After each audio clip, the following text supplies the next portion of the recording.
دنیا میں یہ بحث ہوتی ہے کہ سب سے مبارک پانی کون سا ہے، سب سے بہترین پانی کون سا ہے، پاکیزہ پانی کون سا ہے۔ لوگ کہتے ہیں کہ حضرت اسماعیل علیہ السلام کے جو قدموں سے جاری ہوا آب زمزم وہ بہتر ہے، وہ بڑا مبارک ہے، یقیناً بڑا مبارک ہے۔ مکہ پاک جاتے ہیں، مدینہ طیبہ جاتے ہیں، بار بار پیتے ہیں، دل ٹھنڈا ہو جاتا ہے، مگر خدا کی قسم حدیبیہ والوں پر ہماری جانیں قربان، ان صحابہ کو جو پانی پینے کو ملا نا، ہم تو وہ بات سن کے ایمان تازہ کرتے ہیں۔ ہوا کیا تھا، 1500 صحابہ ہیں، عمرہ کرنے جا رہے ہیں، مدینہ پاک سے مکہ جانا ہے، راستے میں پڑاؤ ڈالا گیا، صحابہ آ کے کہتے ہیں حضور پانی نہیں ہے، تھوڑا سا پانی رہ گیا، وضو بھی کرنی ہے، جانور بھی پیاسے ہیں، ہم بھی پیاسے ہیں۔ ارے صحابہ سے کوئی تو کہتا پانی چاہیے تو کسی آس پاس کنویں پہ ڈھونڈو، پانی بھی تمہیں نبی پاک کے پاس سے لینا ہے۔ سب کا عقیدہ تھا نہیں سنتا ہی نہیں، مانگنے والا تیرا۔ نبی پاک نے فرمایا ایسا کرو جتنا پانی ہے سب جمع کرو۔ سارے صحابہ نے مل کر جمع کیا۔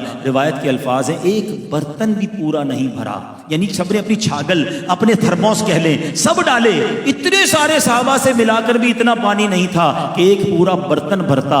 اللہ کے حبیب علیہ السلام نے کیا کیا، ہم نے بڑے واقعات سنے ہیں کہ حضرت موسیٰ نے اپنا عصا مارا تھا، 12 چشمے زمین سے جاری ہوئے۔ جناب زمین سے پانی نکلنا عقل میں آتا ہے، آج بھی بورنگ کرو تو پانی نکل آتا ہے، پہاڑوں سے چشمے جاری ہوتے ہم نے بھی دیکھے، پتھروں سے آبشار ہم نے بھی دیکھے ہیں، مگر میرے آقا کی شان نرالی ہے۔ آقا نے کوئی عصا اٹھا کر زمین پر نہیں مارا، ٹھوکر کسی پہاڑ پر نہیں ماری، اللہ کے حبیب نے اپنا مبارک ہاتھ جو ہے اس پیالے میں رکھ دیا۔ صحابہ کہتے ہیں اپنی آنکھوں سے دیکھا، 5 انگلیوں سے فوارے جاری ہو گئے، ایسا پانی جاری ہوا۔ ٹرائی ٹو انڈرسٹینڈ، آج شاید 200-300 لوگوں کی دعوت ہے، عبد الاحد سے پوچھو کتنا پانی رکھا ہے، کتنی کولڈ ڈرنک رکھی ہے، ایک آدمی کے لیے 2-3 کولڈ ڈرنک اور پانی کا نظام رکھنا پڑتا ہے۔ یار 300 مہمان ہیں، 1500 صحابہ ہیں، کافی دیر کے پیاسے ہیں، وضو بھی کرنا ہے، جانوروں نے بھی پینا ہے، سوچو کتنے ٹینک پانی کی ضرورت ہوگی۔ صحابی کہتے ہیں اتنا جوش تھا، 1500 صحابہ نے پانی پیا، جانوروں نے پانی پیا،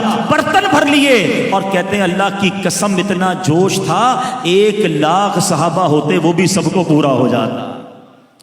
اب میرے آقا ایسا معجزہ دکھائیں تو بریلی کے تاجدار کا قلم کیسے خاموش رہے۔ آپ کیا کہتے ہیں، فرماتے ہیں انگلیاں ہیں فیض پر ٹوٹے ہیں پیاسے جھوم کر، انگلیاں ہیں فیض پر ٹوٹے ہیں پیاسے جھوم کر، ندیاں پنجاب رحمت کی ہے جاری واہ واہ۔ حضرت قتادہ کی آنکھ کی بات کروں یا صحابہ کی ٹوٹی ہوئی پنڈلی کی بات کروں، کسی صحابی کو لکڑی پکڑاتے وہ نورانی ہو جاتی، کسی حبشی کے چہرے پر ہاتھ پھیرتے تو وہ نورانی ہو جاتا۔ ارے کس کمال کی اور کس اختیار کی بات کروں۔ ارے آج تک ہم نے سنا ہے کوئی کسی کو مال دے سکتا ہے، کوئی کسی کو کھانا دے سکتا ہے، چلو کوئی کسی کا علاج بھی کر سکتا ہے، مگر یہ کبھی نہیں سنا تھا کہ جناب کوئی کسی کو یادداشت اور حافظہ بھی دے سکتا ہے۔ حضرت ابو ہریرہ کہتے ہیں آقا کے قدموں میں رہتا تھا، مگر پرابلم یہ تھا روز حدیث سنتا تھا، یاد نہیں ہوتی تھی، سبق یاد نہیں ہوتا تھا، بڑا افسوس ہوتا تھا، اتنی پیاری موتیوں جیسی باتیں سنتا ہوں مگر حافظے میں کیوں نہیں رہتی۔ صحابہ کو پتا تھا what ever problem solution in the court of رسول پاک۔ چلو آقا کی بارگاہ میں پہنچ گئے، حضور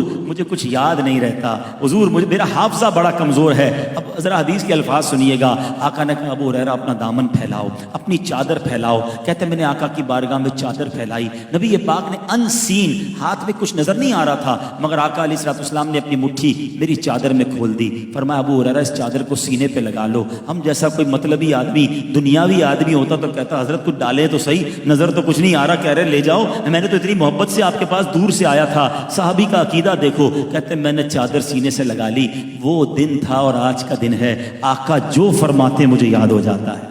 اور اس کا مظہر پتہ ہے کیا ہے، علماء بیٹھے ہیں، سارے صحابہ میں جس صحابی نے سب سے زیادہ حدیث روایت کی نا وہ حضرت ابو ہریرہ رضی اللہ تعالیٰ عنہ ہیں، یعنی اس سے پہلے انہیں یاد کچھ نہیں ہوتا تھا اور آقا نے وہ عطا فرما دیا کہ اب جو نبی پاک فرماتے انہیں یاد ہو جایا کرتا۔